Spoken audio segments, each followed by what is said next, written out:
ఏపీని నాలెడ్జ్ అకాడమీగా తీర్చిదిద్దేందుకు సహకారం అందించాలని దక్షిణ కొరియాను ఏపీ మంత్రి నారా లోకేష్ కోరారు. వివరాలు ఇలా ఉన్నాయి. ఆంధ్రప్రదేశ్ను నాలెడ్జ్ అకాడమీగా తీర్చిదిద్దేందుకు దక్షిణ కొరియా సహకారం అందించాలని రాష్ట్ర విద్య, ఐటీ, ఎలక్ట్రానిక్స్ శాఖల మంత్రి నారా లోకేష్ విజ్ఞప్తి చేశారు. దక్షిణ Korea international trade and investment ఉప మంత్రి కామ్చాన్ కాంగ్తో రాష్ట్ర విద్య, ఐటీ, ఎలక్ట్రానిక్స్ శాఖల మంత్రి నారా లోకేష్ సమావేశమయ్యారు.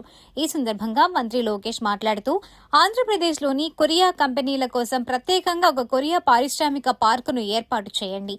ఇందుకు అవసరమైన భూమిని ఏపీఐఐసి ల్యాండ్ బ్యాంక్ ద్వారా అందిస్తాం.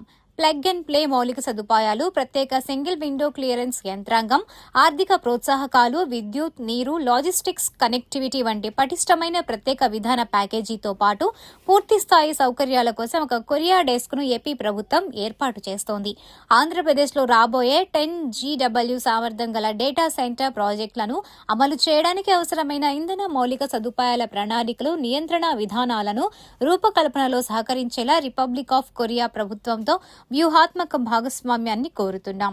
ఆంధ్రప్రదేశ్ను భారతదేశంలో అగ్రగామి పెట్టుబడి గమ్యస్థానంగా నిలిపేందుకు మౌలిక సదుపాయాల నిర్మాణంలోకి కొరియన్ దిగ్గజాలను ఆహ్వానిస్తున్నాం.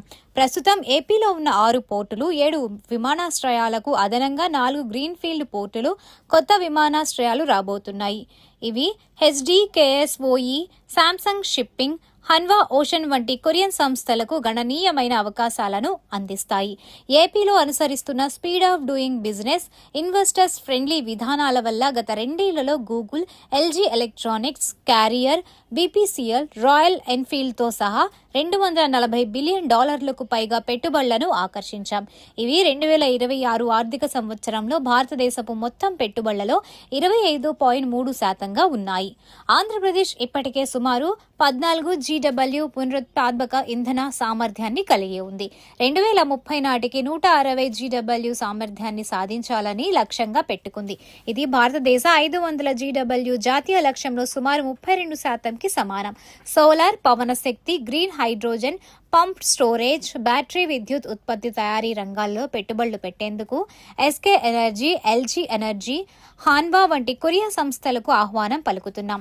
దక్షిణ ప్రాంతం ఆగ్నేసియాలో ఆంధ్రప్రదేశ్ను ప్రధాన లాజిస్టిక్స్, జల రవాణా, నౌకా నిర్మాణ కేంద్రంగా తీర్చిదిద్దడమే మా ధ్యేయం. స్వర్ణాంధ్ర 2047 లక్ష్యాన్ని చేరుకునేందుకు మౌలిక సదుపాయాలు, సుస్థిరాభివృద్ధిలో ప్రపంచవ్యాప్తంగా పేరొందిన కొరియా వ్యూహాత్మక ప్రణాళిక సహకారాన్ని కోరుకుంటున్నామన్నారు.